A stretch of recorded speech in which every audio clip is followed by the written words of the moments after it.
Hey guys, what is up and welcome back to another crypto video. And I think a lot of you guys are wondering exactly how Flare is going to work and if it's going to be making you rich like I saw in this tweet just now. This tweet reads, riddle me this XRP community, would you sell all your Spark tokens at once for $1 each? If you must sell them at the day of the token release and you keep your XRP. What would you do? And this was a question that sparked up some controversy as I saw it just now, and I was like, well, I think a lot of people must be having the question of how exactly is Spark going to work? Is it going to be making me rich? Yada, yada, yada. So today we're going to be talking about that. And also, guys, we are giving away, and I'm thinking actually about upping it to 250 now for the next week to see if we can hit it once and then move on. So let's say, guys, we are giving away 250 XRP if we can get 1,000 likes within 24 hours. All right, and there's 3 simple steps. Make sure you press the like button, make sure you are subscribed, and make sure you comment something down below, and that is it. So I've done my due diligence, all right? I've gone searching.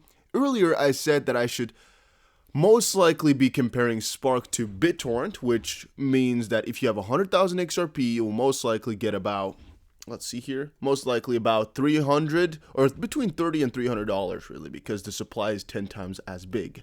However, I've kind of stepped away from that idea since I've noticed a couple of things right now. First of all, it's not actually a necessity that Spark gets traded everywhere. So even though all these exchanges support the drop, it doesn't actually mean that they will also allow you to trade it there. It could be that they'll only allow you to withdraw, right? That's one thing. Because here Binance is posted on their own website.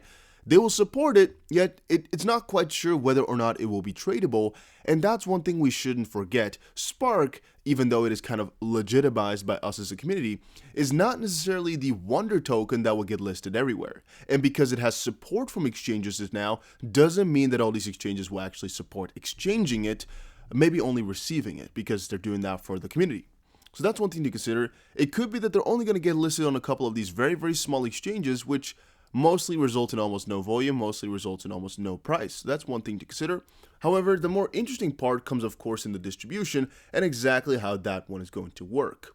So for that, it's very interesting to head over to blog.flare.xyz, which we talked about a little bit earlier, to read fully into how exactly it works. So Flare is creating 100 billion Spark tokens. We all know that. But how exactly are those going to be claimed? Well, I think you don't really have to mind that too much because Binance is going to go through all of that, and the formula is actually written somewhere on their websites instead of on Flare. I guess here it is. You can see exactly how it works. It doesn't matter too much though because you're going to get a number anyway. So if you're going to get 2 or 3 extra Spark or you're going to get a little bit less, it doesn't matter because everybody's going to get the same thing. So I don't think you should matter or mind that too much. However, one interesting thing, of course, is this times 45 billion at the end here, which talks about the fact that all of us will only ever get 45 billion because, of course, Ripple has 55 and the Spark will distribute it to the amount of XRP that you have, right? However, consider that this 55 billion Spark is still there, and 35 of that or something like that, maybe 30, is going to be given to the team, and like another 25%, I don't know these exact things, maybe it's like 30 and 25, maybe it's 25 and, oh, maybe it's the other way around. It doesn't really matter though, you guys get the idea.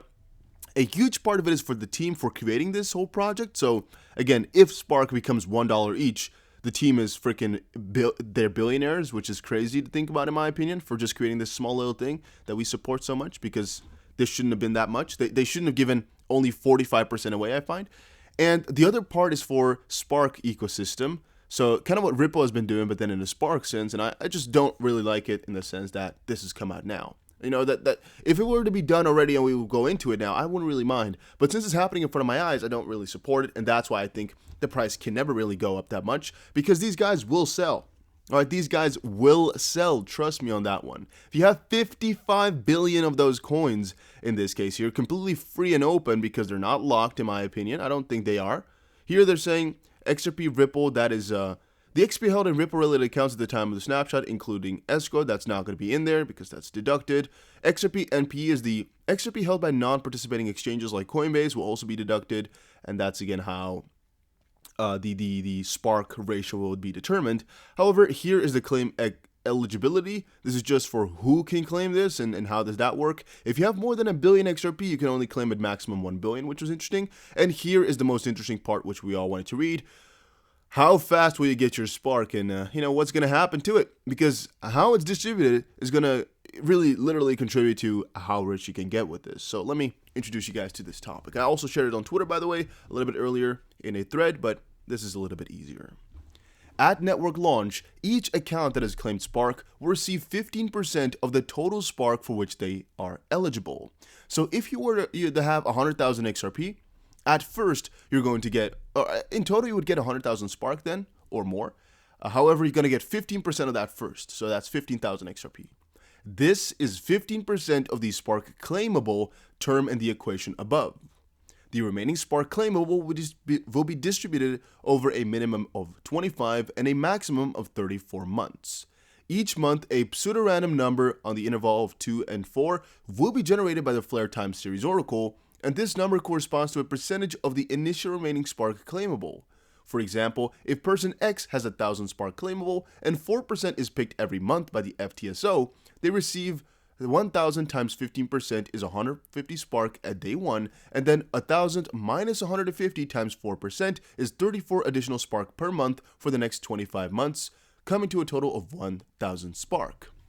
The average of the pseudorandom number draws should equate to 3% per month, and the midpoint between 2 and 4 is that, so that should be where it equates to. However, it's not that many picks though, so that theoretically speaking shouldn't really work out. Well, I mean, theoretically speaking, it should work out, but I'm afraid that it will be on average a little bit higher or a little bit below, because getting to 3 in just 30 draws is pretty perfect. That would be really amazing. However, wait, no, it's actually, I think it's an integer interval, right? So it can only be 2, 3, or 4. So then the chances are a lot higher. The chances is like 99% then. Okay, at this rate, the distribution will be complete within 34 months, and the process runs until either all Spark have been distributed, minimum 25 months, or 34 months have passed. And at 34 months, any remaining undistributed Spark is burned or distributed based on a governance vote. Okay, so that actually, I should step down from what I just said. Even if it's not an integer interval, then it actually doesn't even matter too much if I start to think about it, because, well, if they are a little bit below or a little bit above, no, they actually cannot be above. So they cannot be above 3 to make this work, right? Okay, I guess they'll just stop 1 month earlier then and have some left over, which will then be burned. So I guess it will still work out anyway. At 34 months, any remaining will be burned. If there is a burning event, this reduces the amount of tokens that an individual receives overall, but the percentage ownership of the token remains unchanged, so it doesn't really matter in the end, which is true. No one is treated differently in this process. It applies equally to the amount of Flare that Networks Limited and the Flare Foundation will receive as well, which I still think is BS, but alright. And with regards to how you receive them, you can check this all out, but we have kind of established how exactly you're going to be receiving them and how to enter and stuff like that. I've talked about this before. The only thing I want to keep reminding you guys of is don't consider this thing to make you rich. Alright, do not consider it's going to do that, because I've said before, even though they might have some plans in play to not sell themselves at the start, we gotta consider that they do have a lot of it, and this guy is a freaking genius for creating such a network where they're getting 55% in recent times. And a lot of you guys said, well, and even I said, the biggest problem, or one of the biggest problems with Ripple, is that they have so much, and a lot of these companies that don't enjoy them having it, right? And now we are just happily obliging by these rules, and I kind of am confused why Eri, like Crypto Eddie, is also so happy with the whole situation. I mean, I get that this is a real new use case for XRP being built, right? And I mean, the Japanese community, which I just saw on Twitter, was really excited about Flare as well, to support it and stuff like that. However, how can we be so happy to support it when the team gets so much? I don't get you guys at all. How can you say, oh yeah, this is a community effort, when you know they're doing this to enrich themselves? You can say, oh yeah, they're doing both. No, it's not really built like that, in my opinion. It's built, we're going to enrich ourselves, and this is a good way to do it. Because, well, this is a way to get support, and this is the way that it will work out. And even though it may be handy, and they may make some money on the side, I still think of it the other way around. It may be making them a lot of money, and it's also handy, luckily. Otherwise, it wouldn't have worked, and that's what they kind of went for. However, again, that's just my opinion. On the other hand, it's not like it can't make us money at all, but it's just to consider that you will get your money over a multitude of months, so it's not like you can just dump it all anyway. However, it is a system set in place so you cannot sell it all at once, which is, again, very, very smart. Otherwise, the token would have most likely lost all its value since, I don't know the exact number, but I'm going to estimate that about 50, 60, maybe even 70% of the people that receive airdrops sell it instantly because it's free money, right? And they want the free money instantly. And I would have done I think the same thing. If I got in the Spark, I would have just sold it instantly for extra XRP. I would have just done it that way because, well, I don't really care for Spark too much. On the contrary, once more, as I said, it could be that this project is going to be built very, very well, and what they build out of this is going to be huge. However, I personally don't support it. I personally don't like it. And I'm just going to hope that because of this rule that they've set in place where they'll be giving it out over a couple of months, like Stellar also had in their ideas, that, yeah, they'll be... that will be greatly rewarded for it. Another thing that I think they might want to do, actually, depending on the governance, actually, I don't really know about that too much. I haven't really looked it up, which I might have to do here, is they give out the 15%, they notice the value is too low, and they just burn the other 85% of the Spark that was going to be given out. So, of course, they're also decreasing their own holdings. However, the percentage is still going to remain the same, where they still have 55%, and we, as the whole community, have 45%. It's still, I think, a good idea, because then people are already used to the idea that, okay, we only have this amount of Spark, which, again, only has this low price, and all of a sudden, it's that much higher, just, times, I don't know, like times 6 or something like that, depending on how much exactly is burned and how people react to it. And that may actually be a very big impulse for people to just hold on through because they see potential. And that's actually a very big benefit in creating lower or higher cap coins, I wanted to say. Like higher to a certain point, like maybe like 50 billion coins or maybe 100 billion, stuff like that, and not like 100 million. Because if you have 100 million and you have a low valuation, then everything is just kind of bad. However, if you have a higher amount of coins, you can just easily just burn a lot of them. Like, for example, 90% of the supply. You'll still have, for example, 10 billion coins left, but your price go from a very, very low, very strange number. All of a sudden, it will go into territory that people really know about. Maybe like a cent, or maybe like 10 cents or even $1, where people finally consider like, oh, this has gone up a lot.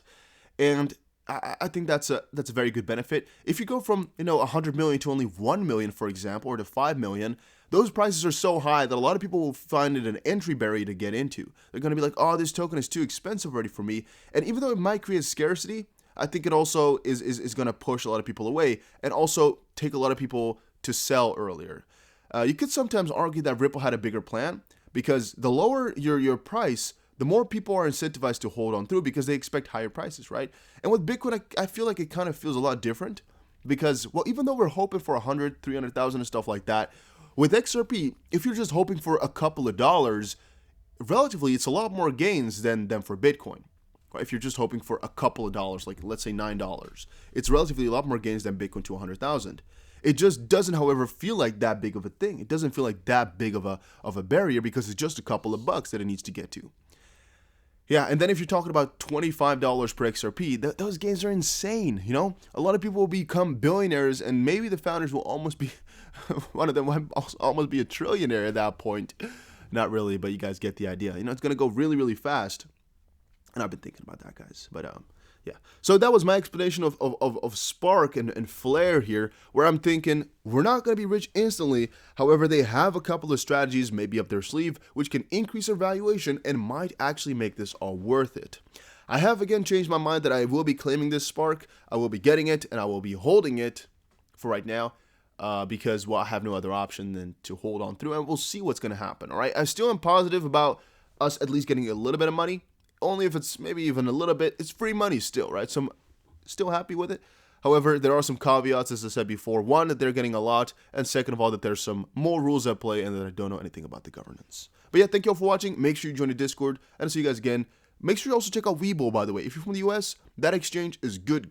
Check it out. And I'll see you guys again in another crypto video.